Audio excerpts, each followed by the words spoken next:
when the market's confused. Steve strolls in with a chart and some probable news. Troy fires up Omega like, let's model this mess, while traders at home whisper, please help me stress test. It's the show where the candles dance. Volatility takes its chance. Steve says rules, Troy says math. Together they chart a hilarious path. Grab your lunch, don't be late. They'll tell you why the market's weird again. Oh, great.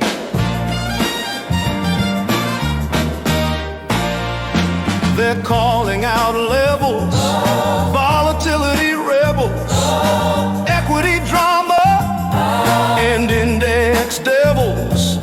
One guy's calm, the other's pressing buttons fast. Is this bullish? Is this bearish? Ah, depends on the past. So tune in, laugh, and maybe learn too. These two make the chaos look almost doable for you. Every Tuesday at noon, hit that stream real quick, because markets are wild, and these two are slick.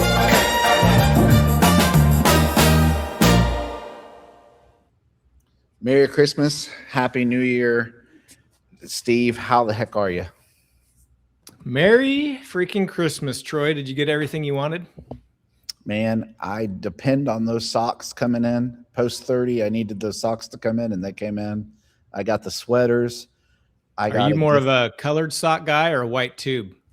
You know, this is mostly what I wanted to talk about today. It's more about the materials for me than anything else. And I don't mind a thin sock. I don't mind a thick sock, but I do mind if it's too tight. I like loosey-goosey socks a little bit. Okay. How about you? There's a lot to be said about a man in socks, you know? Oh my gosh. Yeah. Yeah. And I don't wear socks that much. I'm a sandal guy for the majority of the year, but, you know, we're starting a new show in the new year, just Troy's socks. And, we'll get into it a little bit more with that stuff. There was a comment already. The question, did Troy oversleep for this show as well? I overslept for our morning show this morning. Steve, when the kids, I don't remember how old your kids are. When the kids are out of school, time is a warp. There's there's no logic to anything. Everything's just kind of, you know. It's hard. It's like, to get yourself back on track, you got to get the kids back in school. I get it. It is the rhythm of it. I mean, just getting them to school in the morning is kind of my alarm clock. And so, anyway, Steve, you've been busy trading this morning. What have you been doing this morning? On the directional day trade front, I took two trades. One was in Microsoft, and that was early. It was kind of around previous day's close and pre-market highs. It made an initial push up to that level, kind of chopped around a bit. And as soon as it started to show a little bit of momentum off that level, I took some calls for a nice win. I did give back some. I tried to add when it pulled back a little bit, and it never rebounded. So I just kind of cut out, but it was still a decent winner. And then my second one was in AMD. It popped above previous day high a couple times early, and then kind of flushed with the rest of the market, made a nice rebound. And when it started to kind of chop under that level, kind of between yesterday's close and yesterday's high, same kind of thing. As soon as I started to see a little bit of momentum off that level, I took calls, and it was a quick winner. I hit 2 profit targets within the first 5-minute bar, I think. And then, again, it kind of reversed very quickly. So that was kind of in and out of that one in about 15 minutes. AMD, I was telling Steve before the show, I was in a different area of the cigar lounge, and I wanted to take that trade. And I thought about it for a second. I was like, well, could I do this and then switch? Do I have time to watch it? And like a profit target hit within like 30 seconds, it seemed. And I was like, well, they're too late now. I don't like entering in once you're already into the midst of profit targets. Yeah, usually. You kind of had to be ready for that one. Yeah. So the market, I mean, Steve, the market's just kind of, people are asking what's your year-end prediction tomorrow? Where are we going to end up tomorrow? I'd love to hear what you think, you know, based on price I action now. try to stay away from predictions as much as possible, Troy. Well, you're But wise. if the That's why people want a prediction, I mean, who am they I? demand it. They demand it. Who am I to? I think we go lower into the new year. We're at 68. We're right at 6,900 as we speak. I'm just gonna do the over under, and I say we finish under 6,900. I think that's probably a wise bet. Yesterday, I said, I think it would be hilarious if the market literally pinned 7,000. Just for the sense of humor that market makers would have. But yeah, I think you're probably right. I think everyone's just kind of, no one's trading. I mean, this is the thing that's interesting to me is like, who's trading right now? I know, like, are they in the pits? I don't know if they're in the pits in Chicago. I don't know what they're doing this week. Yeah, I don't know. I think there's probably a couple of diehard folks in there who can, who will be there in case things get crazy, in case to invade Venezuela like that. But so that they'll be the lucky ones getting all the orders flow. But I think for the most part, yeah, I think most of them are kind of off for the holidays. Well, this is a good opportunity. We talked a little bit about this, but I would love, the last full trading day of the year. What are your takeaways from this year? Because I have some myself, but I would love to hear just, it's been a crazy year, but every year is a crazy year for different reasons. And so what's your kind of takeaways going into the end of the year and, things you feel like you learned along the way, things that, regrets, aspirations for next year? How you feeling about everything? Yeah, I think high level, coming into the year, obviously we had the Trump administration coming in, which we had experienced 4 years ago. And, understanding the fact that, he loves to post random tweets and post on his Truth Social, and just kind of being a little bit more aware of that going into this year, which is really why I don't even know if I was consciously thinking about it, but I think subconsciously that's part of the reason where I started to kind of gravitate away from selling 0 DTE premium a lot more and refocus on more of the directional trading. I felt like I could capture some decent profits that way. And it proved to do, really well, especially during the whole tariff, the height of the tariff headline news, where things were just moving in crazy ranges. Directional trading really shined in that. So that's probably my biggest takeaway, was just that shift from kind of your steady price action. Selling premium was a little bit easier last year to this year. In my mind, it was more difficult because of those random moves in the market.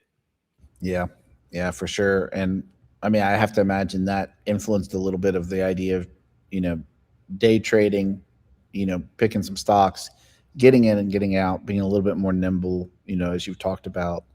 Have you found that to be more helpful in these kind of like tweet driven markets that we're in right now? Yeah, no question. And it works both ways, right? Sometimes you get lucky and you're in on the right direction, and it gives you that quick pop that those are really fun. Of course, it works the other way, but if you're just buying calls and puts, you've got that defined risk and your position sizing to, with the expectation that, you could get a quick move against you. So, that typically works really well for that type of environment. Yeah. Yeah. My kind of big things this year were we launched automation, and, I just traded a lot of automated strategies this year, and my takeaway was that it worked, and that was good. I mean, obviously we built the product, so we hope it worked, but it's a cool thing to be able to see create a back test, trade it, and it work. And it work means in different ways. Like it literally works where it matches the back test, but that I was trading things that seemed to be working. So that was my kind of big picture stuff, is that like I feel really good about moving forward with kind of not trying to discretionarily trade. Now I'll still do discretionary stuff. Like I like following your stuff because I'm the opposite of most people. Like for that type of stuff, I don't trust myself. I want someone who's just a risk manager who's going to get in, get out. And I'm happy to do that stuff all day. My biggest kind of like learning thing was I was doing really, really well this year up until late November. And I over traded discretionarily during that last kind of vol pop. I think VIX got up to 28 intraday. And I just took way too many positions that looking back were just, I have the bad habit, and I've done a lot better as a trader through the years, but this is the only time this year I really did this where Steve, I mean, I wonder if you've ever been to this. Have you ever been so like you're watching the market and you enter a position, and by the time the day's over, you don't even know what you want it to do because you've over traded so much? I found myself late November in that just for like a week, and that pissed me off, to be honest. Yeah, unfortunately, I've found myself in that situation far too many times, Troy. Yeah, I've gotten better about it, but I came back from vacation late November, and I was missing the market. I wanted to trade a little bit, and looking back, that was real stupid because it was a great year. It would have been an even better year if I wouldn't have done that. And so, yeah, I think one thing that that really helped me with that, and you've probably seen this, where I put out to my community 1 month at a time, and I do it on a calendar month basis. But I put out my trade plan. So for like directional trading, as an example, I can only take a max of 3 trades in a day. I have a very set specific size based on the day of the week, depending on which DTE I'm trading. And so that's really helped because I just go into the day and I review those rules every single morning pre-market. So it's fresh in my mind. And I don't really break those rules. So before I did that though, and I didn't have any rules about max number of trades, or I was varying position size based on what I perceived as the opportunity at the time. Yeah, I would definitely find myself doing that a lot more. And so, by placing those more strict rules on myself, that really helped me from kind of falling down that spiral. No, that's good stuff. And because, even in that, there's a lot of wisdom of like 3 trades, you're probably not taking the same underlying 3 times. And that to me is kind of a sign of like, you're going to be okay because, especially like I'll do options on futures. I'll do ES a lot. And that rule would have saved me some money in November because what happens is you start building up positions that, again, you think you're like, well, I missed that, so I'm going to like adjust.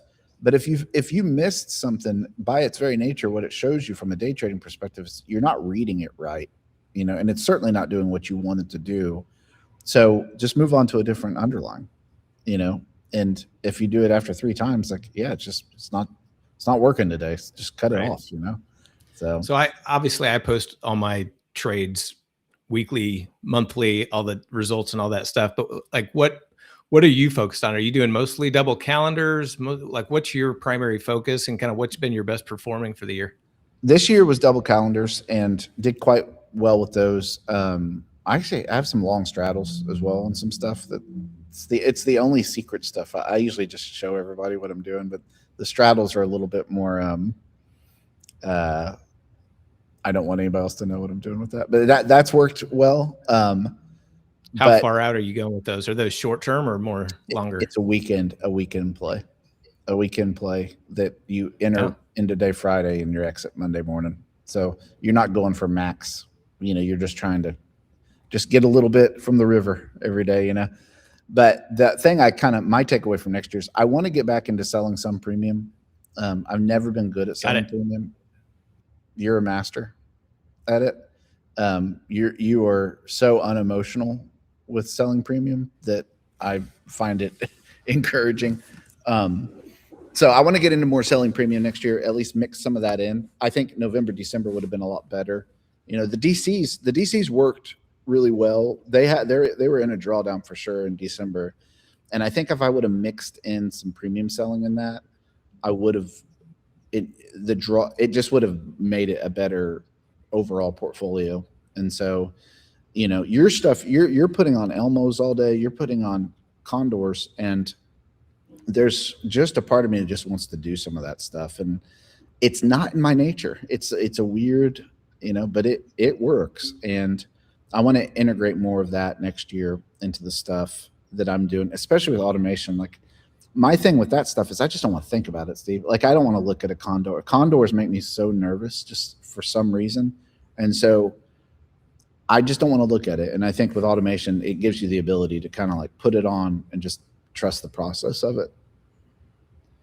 I've turned more Condors into butterflies / calendars that don't do anything than I can count. Like, the amount of times I've overplayed a Condor, and just rather than just get out, it's astounding to me what I can do with these things sometimes.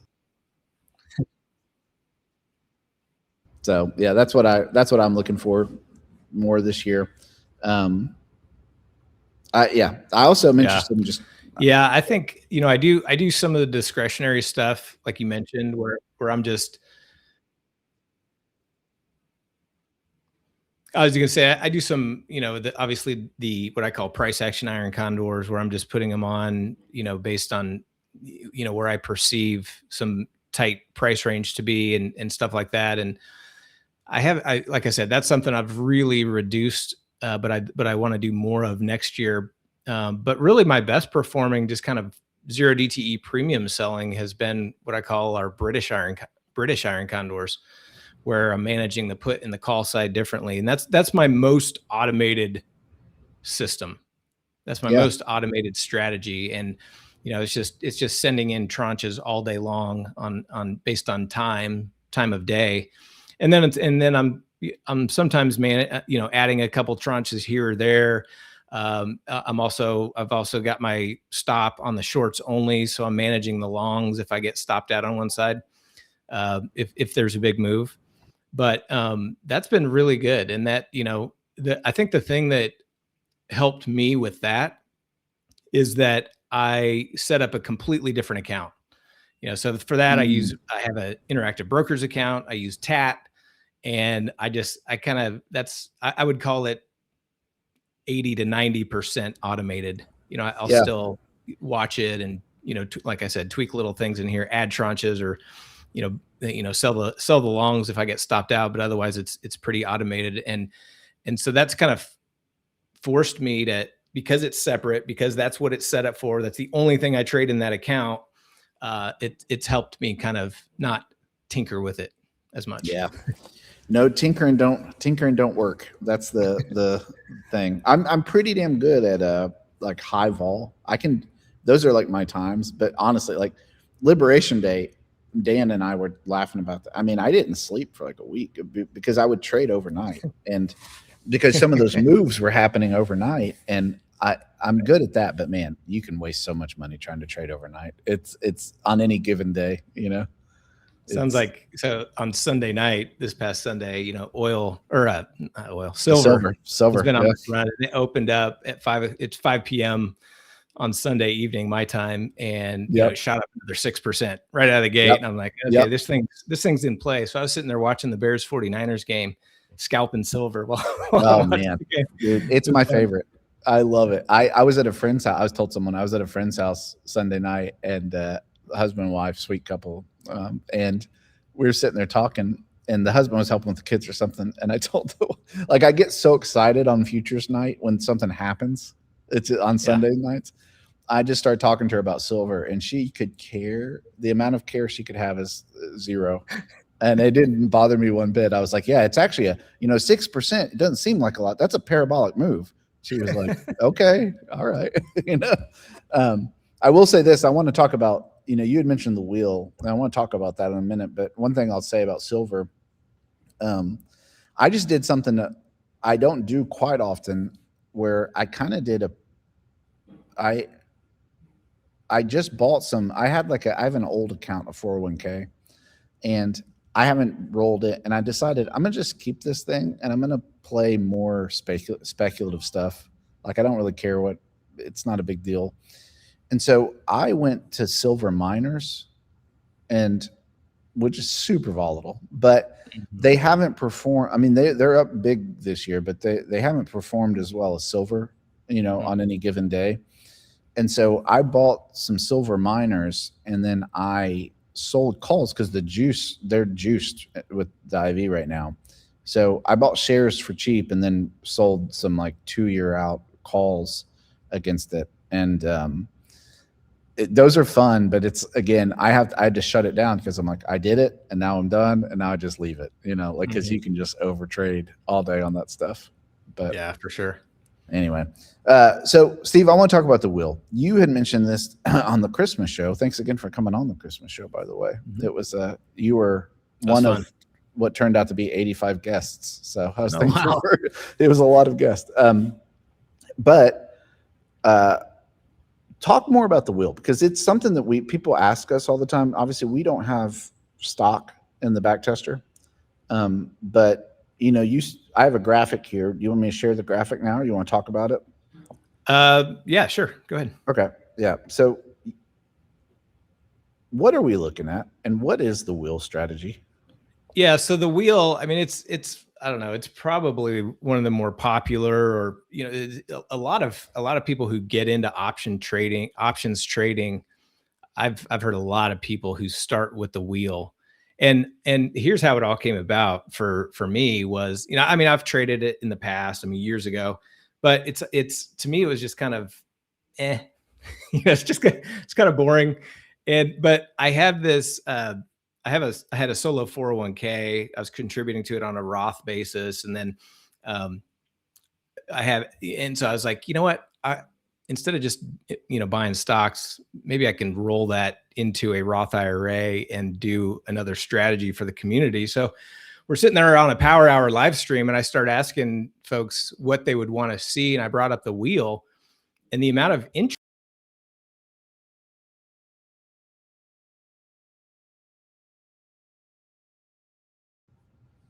Do you know how much interest he had? He had so much interest that he got booted. It's a powerful amount of interest, Steve.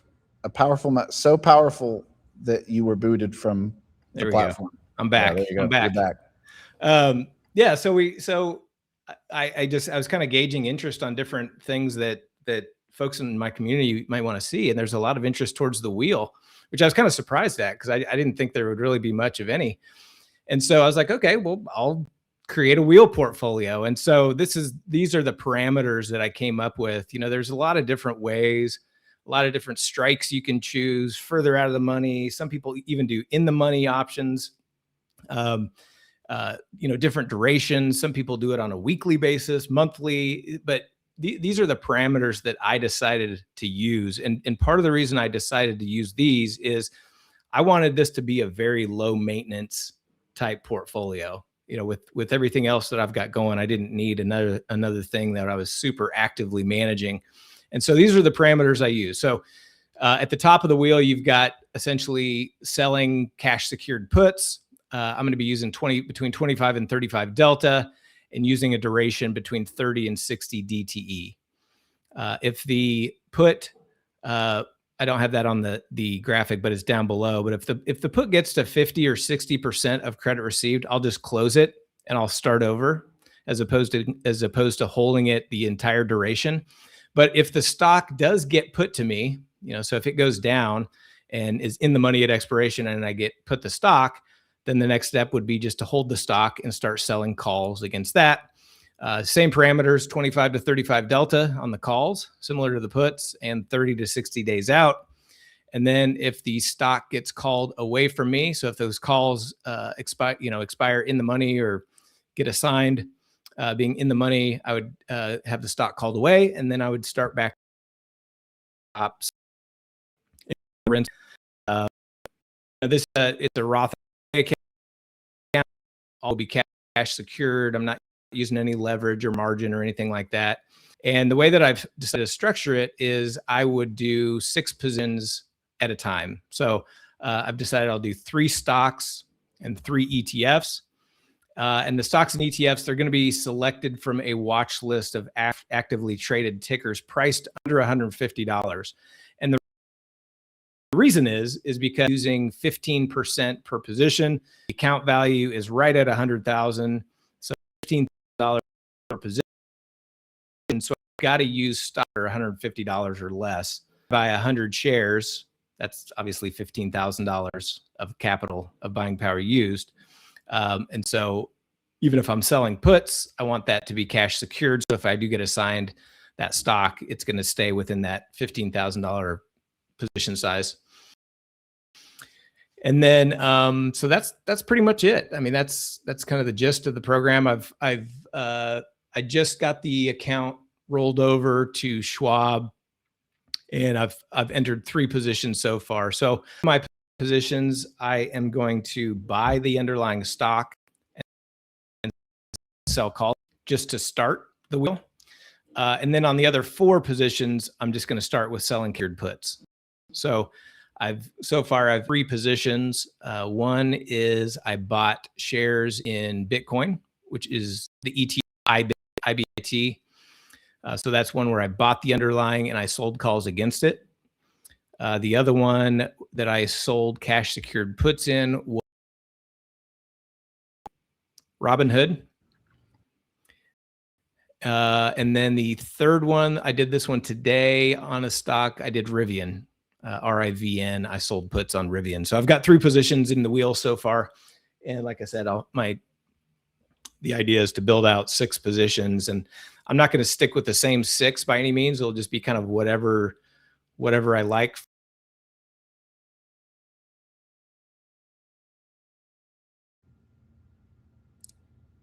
I think you cut in and out, Steve. This is the 4. I think market makers are probably trying to destroy Steve because they recognize this is a powerful strategy, which I get that if that's the case. One of the questions I will ask Steve, if he can hear me or when he hears me again, is what's the difference? Why buy shares in some and sell puts in others? Is there a criteria for that? And then 2, will IV play into his decision?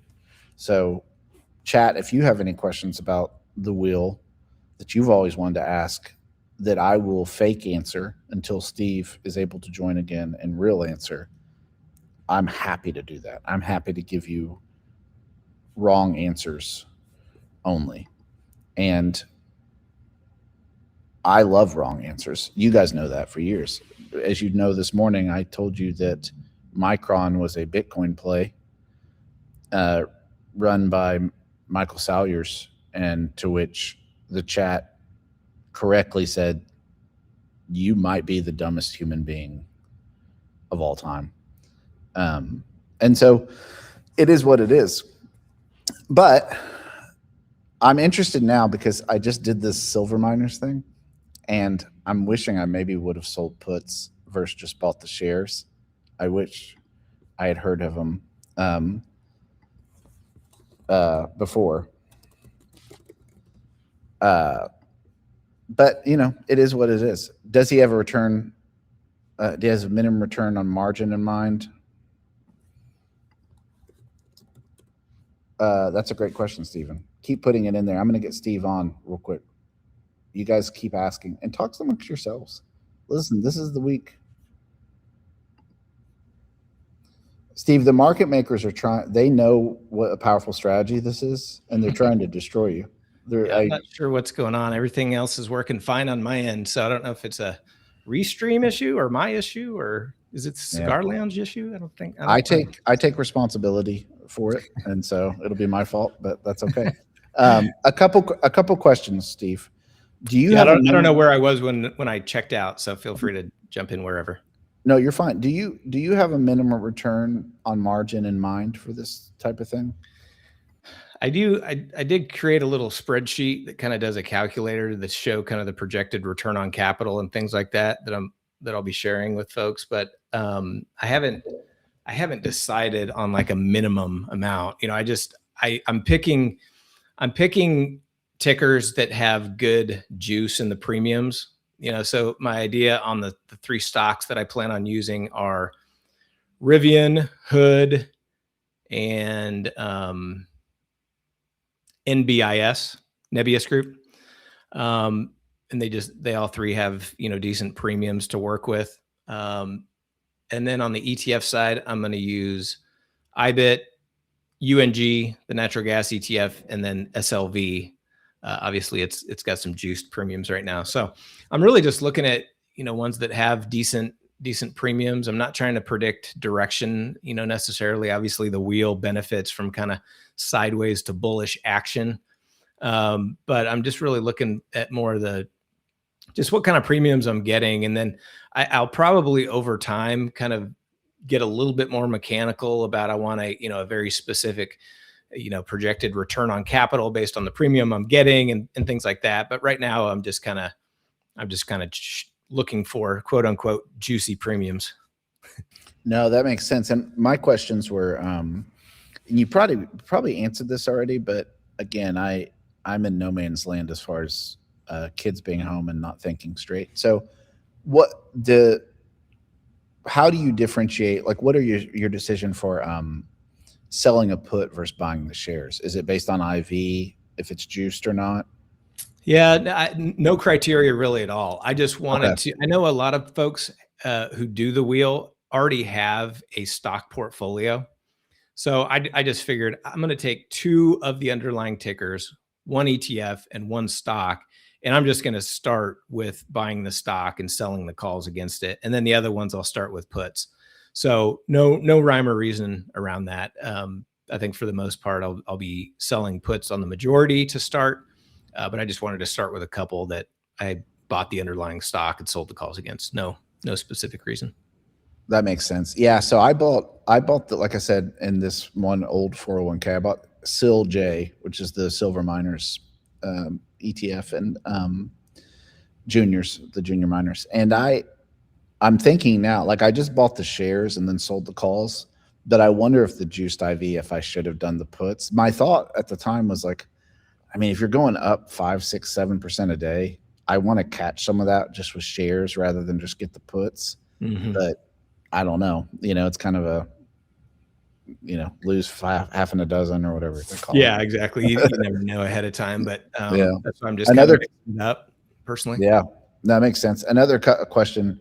Shout out Romeo, Trade Blocks. What's the thought on capital efficiency with the wheel versus using something like a Zebra?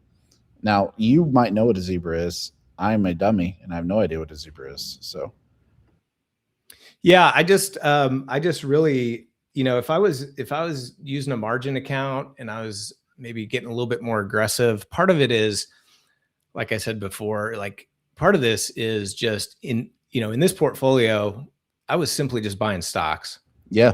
It's super low maintenance, might check it once a week, once a month kind of thing. Obviously doing the wheel is a little bit more active than that, but this is definitely not something that I want to be actively managing. If I wanted to really get active, yeah, I would do a little bit more capital efficient things. I would do some Zebras, do some, poor man covered calls, do some different things like that, and really try to, juice it up even more. But for me, I'm really just trying to keep it simple is really what it comes down to. Yeah. And that makes total sense. And just for those who, are going to watch this and don't know what any of this means, what is a poor man's will? When Mr. Mateto asked, is there a way to do a poor man's will utilizing PMCC and non-cash secured puts? Break that down a little bit. What is a poor man's will? Yeah. Basically, instead of buying stock, you could buy a call instead, typically maybe at the money or a little bit in the money to try to create synthetic stock. And then that way you're not using as much capital as far as, instead of buying the stock, you're using less capital by buying the call. And so that's why they call it the poor man's cover call, because you're able to use more capital and use options and the leverage that they include, as opposed to using the capital on the underlying stock. Yeah, no, it makes total sense. It's one of those things. I got into options and I didn't, at my age, I just didn't have a big stock portfolio, and so I never really got into the wheel. But I mean, it can be a powerful strategy, especially if you're okay with owning stock, and it's a different mindset. It's a different thing. To Steve's point, you don't want to over manage that. You kind of want to let the mechanics play out and let it do its job. Situation, Steve, where will you just roll? So let's play one out. Let's say it's XYZ stock, and it's $100. And let's say you roll, you are starting with a put, right? And you say, I'm going to sell this put. It's 60 days out. It's a 35 delta put. Okay. Well, it goes up. Are you buying the call? This is a dumb question. I'm just going to ask some dumb questions. Are you selling the call at the same time? Or are you waiting to sell the call? Yep. No, I'm not selling the call unless I get assigned the stock. Okay. So it's just selling puts first. And so theoretically, if a stock goes on a tear, over a 160-day cycle, you might just sell, 2 to 3 puts, and you're just going to keep going, and That's right. And so then let's say you have a down move and you do get assigned. It's at that point that you will sell the call. Is that right? That's right. Okay. Yep. Okay. And then it's just rinse and repeat. Yep. It's just a cycle of selling cash secured puts, get assigned the stock, sell covered calls against it, stock gets called away. Now you're back to selling cash secured puts. That's the whole basis of it. Yeah. Do you have a lot of people? I imagine I always thought of the wheels like Boomerville, to be honest, just because yeah, my dad loves it. My dad, that's all he does is he does the wheel all day long. He loves it. It's an interesting, I mean, it's the old adage, and I don't know how true this is, but I mean, I've certainly heard that like this is kind of how Buffett sometimes will enter positions. He's not just buying necessarily stock all the time. He's just selling puts on a lot of stuff. Yeah, I've heard that. I've heard at one point he was the biggest seller of options, biggest seller of puts. Yeah. At one point, again, that's just kind of except for he's doing like Coca-Cola warrants on Coca-Cola and all this stuff. There's other variations, Steve, and I don't know. They're more complicated, but I mean, I know there's people who do a wheel where they're like, they sell a put, they wait for it to get assigned, and then once they're assigned, they'll actually sell it at the money call and then sell another put because they want to acquire stock sooner. I like your version, honestly, because it's just you don't want to watch this every day. Yeah, there's other versions too where folks will, if they own a stock or they buy a stock, they will actually sell in the money calls because their whole goal with that is they want the stock to get called away. But if it happens to go down, you may have a 5 or 10% buffer to the downside with your short call. So there's a lot of ways to trade it. Well, with the official, some folks do that. Oh, go ahead. Some people do that for they have what they call a dividend capture strategy, where they'll buy the stock that pays a really nice dividend right before the ex-dividend date, so they get the benefit of getting the dividend, and they're selling an in-the-money call because they don't want to keep it. They just want to get called away and capture the dividend. Gets maybe make some money on depending on what happens. But yeah, there's a ton of different ways to do it. But I was just about to say, now that you've done the wheel, I mean, the final boss is the Dividend Kings strategy, however you end up playing that. So that'll be the one, hopefully next year we just get Steve to do Dividend Kings and go from there. There's a guy I know at the cigar shop who every time I see him, he knows I do options. He doesn't know anything about options. He's like, dude, you got to get on the Dividend King train. And his strategy, Steve, you'll appreciate this. He borrows money and goes into debt, and then he purchased these stocks and to get the dividends, and he uses the dividends to pay down the interest on the debt. What could go wrong, Steve? I mean, interesting. Yeah. So give me about 20 years, and maybe I'll get into more dividend investing. Yeah, I know it's not necessarily my thing either. So, well, Steve, this is great. I mean, I'm looking forward to talking more about it, and maybe in a couple of weeks we could look at, after the first cycle, maybe look at and see kind of like how it went, look at some specific examples of how it played out. I think it'd be helpful for people to see, how it goes and things like that. Yeah, absolutely. So, Steve, what are you doing? So, you're trading tomorrow? I have to imagine. Tomorrow, the stock market is open all day. The bond market is closed. I think it's open a half day. So even lighter holiday trading. I don't know. I may try to take a one directional trade in the morning, and I'll probably do some British Iron Condors, and then I'll call it a year. Call it a year. What a year it's been. What are you hoping for? What if you could have a market next year? If the market is listening to you right now and they said, Steve, you get one wish, what's 2026 going to be? What would you like the market to do? My favorite market is the VIX bouncing between like 20 and 25. Yes, sir.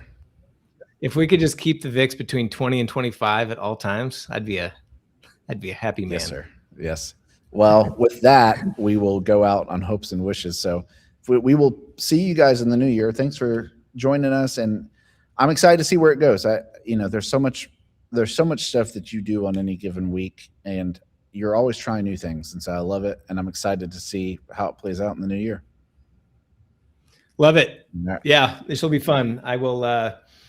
I've got some good ideas of things to talk about that I think the listeners will enjoy as well. So Look forward to 2026, Troy. Hey, and everyone else. It's been a year, and blessings to you. And we will see you next year / next week. So have a good rest. All right. Trade day. Take care. Bye. All right. See you guys.